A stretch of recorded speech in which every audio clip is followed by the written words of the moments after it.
வணக்கம். நான் தமிழன்பன். தமிழ்நாடு சட்டமன்ற தேர்தல் பரப்புரைகள் மிக வேகமாக நடந்து கொண்டிருக்கின்றன. இன்றைக்கு தேதி 18. இன்னும் 5 நாட்களில் தேர்தல் நடக்கவிருக்கிறது. இந்த நேரத்தில் தேர்தல் பரப்புரைகளின் சூடு கோடை வெப்பத்தின் சூட்டை தாண்டி மேலும் ஒரு சூடான செய்தி அரசியல் அரங்கில் பரபரப்பாக உலா வந்து கொண்டிருக்கிறது. அதை நான் உங்களுடன் பகிர்ந்து கொள்கிறேன். 2 நாட்களுக்கு முன்பு நாளேடுகளில் ஒரு செய்தி வெளியானது. அந்த செய்தி என்னவென்றால், திருச்சி மேற்கு தொகுதியில் தமிழக வெற்றி கழகத்தின் சார்பாக போட்டியிடும் வேட்பாளரை ஆதரித்து தமிழக வெற்றி கழகத்தினர் பரப்புரை செய்ய வேண்டாம் என்று அந்த கட்சியினுடைய வாட்ஸ்அப் குழுவில் ஒரு ஆடியோ பகிரப்பட்டிருக்கிறது என்றும், அந்த ஆடியோ வெளியில் கசிந்து அது செய்தியாக வெளிவந்தது என்றும் செய்தியில் சொல்லப்பட்டிருந்தது. அந்த வேட்பாளரை ஆதரித்து கட்சி தொண்டர்கள் யாரும் பரப்புரை செய்ய வேண்டாம், இது மேலிடத்தின் உத்தரவு என்று மேலிடத்திற்கு உத்தரவு என்றும் அந்த ஆடியோவில் சொல்லப்பட்டிருந்தது. இதில் அந்த கட்சியினுடைய வேட்பாளராக இங்கு ராமமூர்த்தி என்பவர் போட்டியிடுகிறார். அந்த தொகுதியின் பொறுப்பாளராக அங்கு ஏற்கனவே கட்சியில் செயல்பட்டு கொண்டிருந்த செந்தில் என்பவருக்கும் அவருக்குமான மோதல். செந்தில் தனக்கு சீட்டு கிடைக்காததால் ராமமூர்த்தி மீது இப்படியான குற்றச்சாட்டை சுமத்துகிறார். அவர் தவறாக இருக்கிறார், அவருக்கு யாரும் பரப்புரை செய்ய வேண்டாம் என்ற குற்றச்சாட்டை செந்தில் சுமத்துவதாக சொல்லப்பட்டது. இன்னொரு பக்கம் செந்தில் நேரடியாக புஷி ஆனந்துடன் தொடர்பில் இருப்பவர். அவர் சொன்னால் சரியாக இருக்கும், ராமமூர்த்தி ஏதோ தப்பு செய்கிறார் என்று ஒரு விவாதம் அந்த கட்சிக்குள்ளாக இப்படி ஒரு விவாதம் நடந்து கொண்டே இருந்தது. இதனுடைய தொடர்ச்சியாக என்ன நடக்கிறது என்று தேடி போனால் மேலும் அதிர்ச்சி ஊட்டும் ஒரு தகவல் உலாவிக் கொண்டிருக்கிறது. விஜய் அவர்கள் தன்னுடைய கட்சி சார்பாக 234 தொகுதிகளுக்கும் வேட்பாளர் அறிவித்தார். அதாவது 234 என்றால் 202 தொகுதியில் அவர் போட்டியிடுவது போக 232 தொகுதிகளுக்கு வேட்பாளர் அறிவித்தார். அவற்றில் ஒரு வேட்பாளர், அதாவது எடப்பாடி தொகுதி வேட்பாளர் அருண்குமார் என்பவர் வேட்புமனு பரிசீலனை அன்று காணாமல் போனவர். இன்று வரை எங்கிருக்கிறார் என்று தெரியவில்லை. அவரை எடப்பாடி பழனிசாமி அவர்கள் விலைக்கு வாங்கிவிட்டார் என்பது ஒரு பொதுவான குற்றச்சாட்டாக இருக்கிறது. அது சம்பந்தமாக காவல்துறையிலும் புகார் கொடுத்திருக்கிறார்கள். அதாவது அந்த வேட்பாளரை எதிர்கட்சியினர், எடப்பாடி கட்சியினர் கடத்தி சென்று விட்டார்கள் என்கிற அளவுக்கு புகார் கொடுத்திருக்கிறார்கள். அது ஒரு பக்கம் நடந்து கொண்டிருக்கிறது. ஆனால் அந்த புகாரின் விளைவு என்ன, பலன் என்ன, அதுக்கு என்ன மேல் நடவடிக்கை என்ன என்பதை பற்றி 2 கட்சி தரப்பினருமே இதுவரைக்கும் வெளியில் சொல்லவில்லை. இப்பொழுது அந்த நாள் அந்த ஒரு வேட்பாளர் இல்லாமல் போனதால் 233 தொகுதிகளில் விஜய் கட்சி போட்டியிடுகிறது என்கிற ஒரு தகவல் என்பது நடக்கின்ற தகவல். இப்பொழுது திருச்சி மேற்கு தொகுதியில் கசிந்திருக்கிற இந்த செய்தியை வைத்து தேடி பார்த்தால், திரு எடப்பாடி பழனிசாமி அவர்களின் அதிமுகவினர் தமிழ்நாடு முழுக்க பலவீனமான தமிழக வெற்றி கழக, அதாவது விஜய் கட்சி வேட்பாளர்களை விலைக்கு வாங்கி கொண்டிருக்கிறார்கள் என்கிற தகவல் தான் அந்த சூடான தகவல். விஜய் கட்சியினுடைய வாக்குகள், விஜய் கட்சிக்கு செல்லும் வாக்குகள் ஆளும் திமுகவுக்கு எதிரான வாக்குகள் என்பதால் அந்த வாக்குகள் பிரிந்தால் திமுகவின் வெற்றி எளிதாகிவிடும், அதிமுக படுதோல்வி அடையும் என்பது பொதுவான கணக்காக இருக்கிறது. இன்றைக்கு வந்து கொண்டிருக்கிற தேர்தல் கருத்து கணிப்புகள் அனைத்துமே திமுக கூட்டணி பெரும்பான்மை பெற்று வெல்லும் என்பதாகத்தான் இருக்கிறது. அதிமுக கூட்டணி அடுத்த நிலையில் இருந்தாலும் அதற்கான இடைவெளி பெரிதாக இருப்பதாகத்தான் கருத்து கணிப்புகள் சொல்லி கொண்டிருக்கின்றன. இந்த நிலையில் அவ்வளவு பெரிய தோல்வியை தவிர்ப்பதற்காக என்ன செய்ய வேண்டும் என்று யோசித்து பலவீனமான, அதாவது விஜய் கட்சியில் அனைவரும் புதுமுகங்கள், புதிதாக களத்திற்கு வருபவர்கள், இவர்களில் வசதி படைத்தவர்கள் என்று கொஞ்சம் பேர் இருக்கலாம், வசதி இல்லாதவர்கள், நடுத்தர வர்க்கம் அல்லது குறைந்த வசதி உள்ளவர்கள் என்று கொஞ்சம் பேர் இருப்பார்கள். இவர்களை எல்லாம் அடையாளம் கண்டு, அதுவும் குறிப்பாக அதிமுக நிச்சயம் வெல்லும் என்கிற தொகுதியில் இவர்களுடைய வாக்கு பிரிப்பு என்பது அதிமுகவுக்கு ஆகிவிடக் கூடாது என்கிற கணக்கு போட்டு கிட்டத்தட்ட அந்த கணக்கில் எவ்வளவு தொகுதிகள் வருகிறதோ அவ்வளவு தொகுதிகளிலும் அந்த வேட்பாளர்களை விலைக்கு வாங்கி விடுவது என்கிற ஒரு கணக்கு போட்டு அதிமுக வேலை செய்து கொண்டிருக்கிறது என்பதுதான் சொல்கிறார்கள்.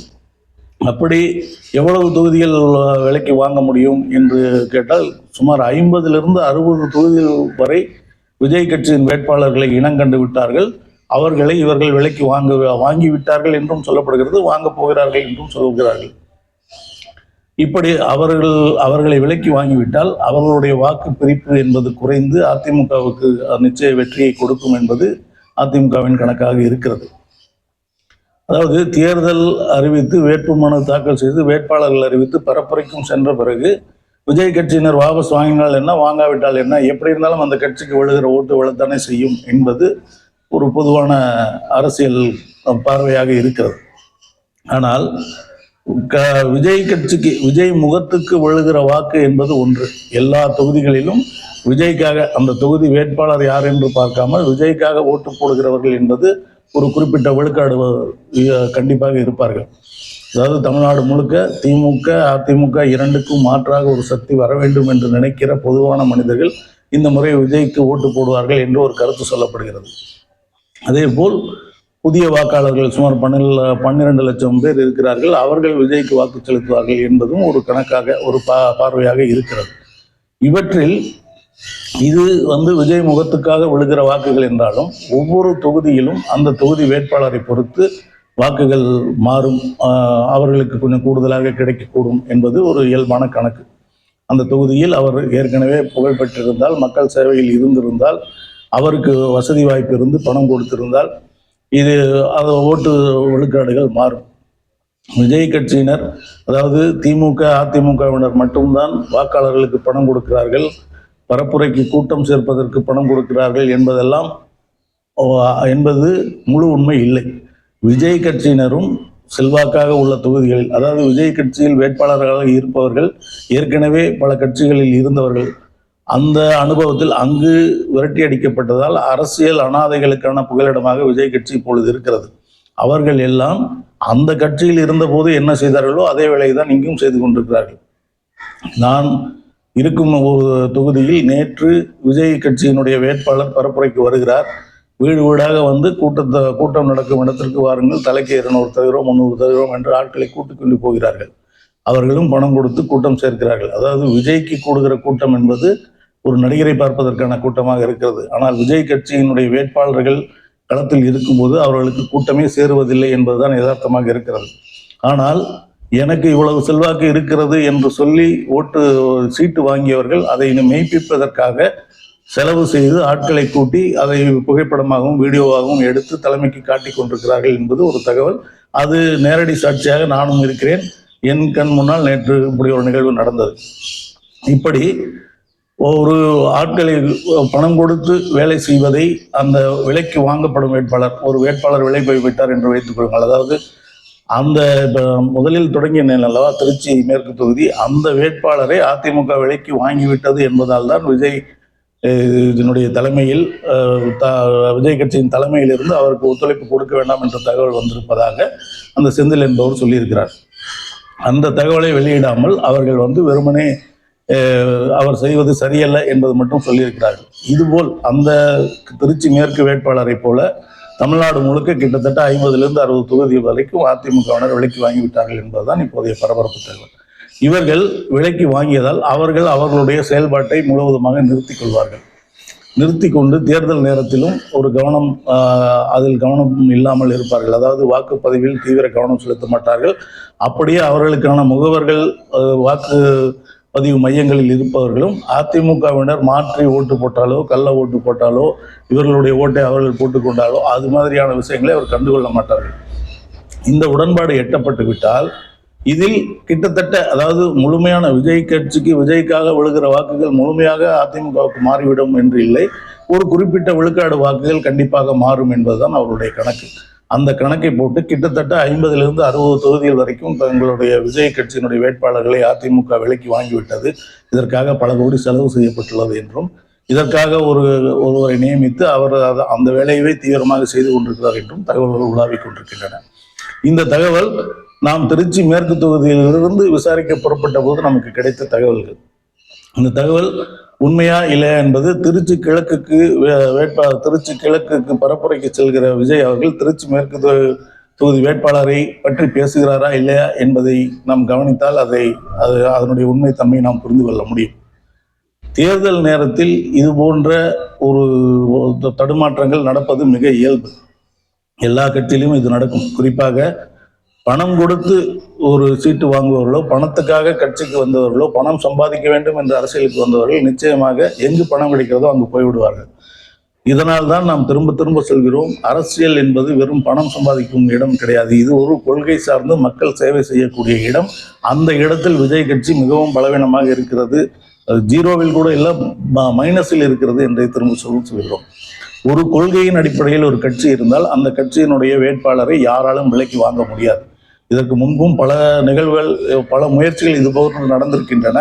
அவர்கள் எல்லாம் தோல்வி அடைந்திருக்கிறார்கள். அதற்கு காரணம், விஜய் ஒரு கொள்கையின் அடிப்படையில் ஒரு கட்சிக்கு வருபவர் என்ன சொன்னாலும் அதிலிருந்து விலக மாட்டார். அந்த கொள்கைக்கு உண்மையாக இருப்பார், மக்கள் சேவைக்கு உண்மையாக இருப்பார். ஆனால் கொள்கை இல்லாமல் நாம் புகழ் பெற வேண்டும், நாம் பணம் சம்பாதிக்க வேண்டும், நாமும் ஊருக்குள் ஒரு மனிதராக உலா வர வேண்டும், என்னிடம் நிறைய பணம் இருக்கிறது ஆனால் ஒரு அங்கீகாரம் கிடைக்கவில்லை, ஒரு காவல் நிலையத்துக்கு போனால் நமக்கு மதிப்பில்லை, அப்போது ஒரு அரசியல் கட்சியில் சேர்ந்தால் அதுக்கு ஒரு மதிப்பு கிடைக்கும் என்பதால் பல பணக்காரர்கள் புதிதாக ஆரம்பிக்கிற கட்சியை நோக்கி ஓடிக்கொண்டே இருப்பார்கள். அப்படி விஜய் கட்சியில் பலர் சேர்ந்திருப்பதால் தான் அவர்கள் எல்லாம் இந்த விலை போகும் கலாச்சாரத்திற்கு அடிமையாகிவிட்டார்கள் என்பதுதான் இப்போதைய தகவலாக இருக்கிறது. எப்படி இதனால் இந்த விஷயம் தெரிந்து விஜய் கட்சியினருக்குள், விஜய் கட்சியில் ஒரு பகுதி, அதாவது எப்பொழுதுமே ஒரு ஊர்ல ரெண்டு கோஷ்டி இருக்க தான் செய்யும். ஒரு கோஷ்டி இருந்துன்னா அதுக்கு கண்டிப்பா எதிர் கோஷ்டி இருக்கும். இப்ப விஜய் பண்றது சரியில்லை, நமக்கு பிரச்சாரத்துக்கு கூட வரமாட்டேங்கிறாரு, நம்ம இவ்வளவு கஷ்டப்பட்டு இவ்வளவு செலவு பண்ணி பல லட்சங்கள் செலவு செய்துதான் ஒரு தொகுதியில் தேர்தலை எதிர்கொள்ள முடியும். நாம் கடனுடனே வாங்கி இவ்வளவு லட்சங்கள் செலவு செய்து கொண்டு இவ்வளவு அலைச்சல் அலைகிறோம். நமக்காக பரப்புரைக்கு கூட வராத ஒரு தலைவரை நாம் பெற்றிருக்கிறோம். இது நமக்கு நம்முடைய தலையெழுத்து இப்படி ஆகிவிட்டது என்று நினைக்கிற பலர் இந்த கட்சி வேறு இடத்தில் பணம் கிடைக்கிறது என்றால் அதை நோக்கி போகிறார்கள். தொண்டர்களிலும் பாதி பேர் அப்படி இருக்கிறார்கள். அவர்கள் அது மாதிரி விலைக்கு வாங்குறவர். அப்ப அந்த வேட்பாளர் ரகசியமாக ஒரு தகவல், நம்முடைய வாக்குகளை அதிமுகவுக்கு செலுத்தி விடுங்கள் என்றால் செலுத்திவிடப் போகிறார்கள். ஆனால் உண்மையாக இருப்பவர்கள் என்ன செய்வார்கள் என்றால், கண்டிப்பாக விஜய் கட்சிக்கு தான் ஓட்டு போடுவார்கள். அல்லது அதில் ஒரு குறிப்பிட்ட விழுக்காடு விஜய்க்கு எதிராக எடப்பாடி பழனிசாமி இவ்வளவு தீவிரமாக இருப்பதால் எடப்பாடி பழனிசாமியை நிச்சயம் தோற்கடிக்கக்கூடிய சக்தி திமுகவுக்கு இருக்கிறது. அல்லது அவர்களுக்கு எதிராக, ஒரு எடப்பாடி பழனிசாமிக்கு எதிராக தீவிரமாக களங்காணும் சசிகலா அணிக்கு இருக்கிறது என்று நம்பி அவர்களுக்கு ஓட்டு செலுத்தும் நிகழ்வுகளும் நடக்கக்கூடும் என்பது களத்தில் இருந்து வரும் தகவல்கள் நமக்கு சொல்கின்றன. இந்த அரசியல் கூத்தினுடைய முடிவு எப்படி இருக்கும் என்பது தேர்தல் முடிவுக்கு பின்பு நமக்கு தெரிய வரும். ஒவ்வொரு தொகுதியிலும் விஜய் கட்சியினர் முன்பு என்ன சொன்னார்கள், கருத்து கணிப்புகளில் என்ன வந்தது, தேர்தல் முடிவு என்னவாக இருக்கிறது, அதனுடைய பலன் யாருக்கு போய் சேர்ந்தது என்பதையெல்லாம் நாம் விரிவாக அலசப் போகிறோம். அப்பொழுது நாம் இப்போது பேசுவதனுடைய உண்மைத்தன்மை தெரிய வரும். நாம் பேசுகிற பல விஷயங்கள் எவ்வளவு சரியானவை என்பதற்கு ஒரு சின்ன எடுத்துக்காட்டை ஒன்றை சொல்கிறேன். சில காணொலிகளுக்கு முன்பாக எடப்பாடி பழனிசாமி அவர்கள், நான் என்னுடைய தொகுதியில் 1 லட்சம் வாக்கு வித்தியாசத்தில் வெல்வேன் என்று சொல்ல முடியாத விரக்தியில் இருக்கிறார். அவருக்கு அந்த கேள்வியை செய்தியாளர்கள் கேட்கும்போது அவர், இல்லை, அது மக்களினுடைய முடிவு, மக்கள் தான் எஜமானர்கள், அவர்கள் எப்படி வாக்கு செலுத்துவார்கள் என்பதை நான் சொல்ல முடியாது என்று சொல்லியிருந்தார். இன்றைக்கு நேற்று கோபி தொகுதியில் திரு செங்கோட்டையனுக்கு எதிரான பரப்புரையில் அவர் ஈடுபடும் போது அவர் நான் 1 லட்சம் வாக்குகள் வித்தியாசத்தில் வெல்வேன், அப்படி என்னால் வெல்ல முடியும் என்று செங்கோட்டையனால் சொல்ல முடியுமா என்கிற கேள்வியை அவர் கேட்டிருக்கிறார். இந்த சொல்லை என்னுடைய 2-3 காணொலிகளில் என்னால் 1 லட்சம் வாக்குகள் வித்தியாசத்தில் வெல்ல முடியும் என்று சொல்லக்கூட தெம்பில்லாமல் எடப்பாடி பழனிசாமி அவர்கள் இருக்கிறார் என்கிற விமர்சனத்தை வைத்திருந்தேன். அதற்கு விடை சொல்கிற மாதிரி நேற்று அவர் என்னால் 1 லட்சம் வாக்குகள் வித்தியாசத்தில் வெல்ல முடியும் என்பதை சொல்லி இருக்கிறார். இப்படி நாம் சரியான விஷயங்களை தேடி தொட்டு பேசி கொண்டிருப்பதால் அதனுடைய விளைவுகளும் அதனுடைய விளைவுகள் நடந்து கொண்டே இருக்கின்றன. அவற்றை பற்றியும் சான்றுகளோடு நான் வெளியிடுவேன். இப்பொழுது இந்த தேர்தலில் விஜய் கட்சியினுடைய 50-லிருந்து 60 வேட்பாளர்கள் எடப்பாடி பழனிசாமி அவர்கள் விலைக்கு வாங்கிவிட்டார் என்பதுதான் இப்போது தகவல். இதனுடைய முடிவு எவ்வளவு தூரம் தேர்தலில் எதிரொலிக்கிறது என்பதை தேர்தல் முடிவுகளுக்கு பிறகு நாம் அலசி ஆராய்வோம். நன்றி, வணக்கம்.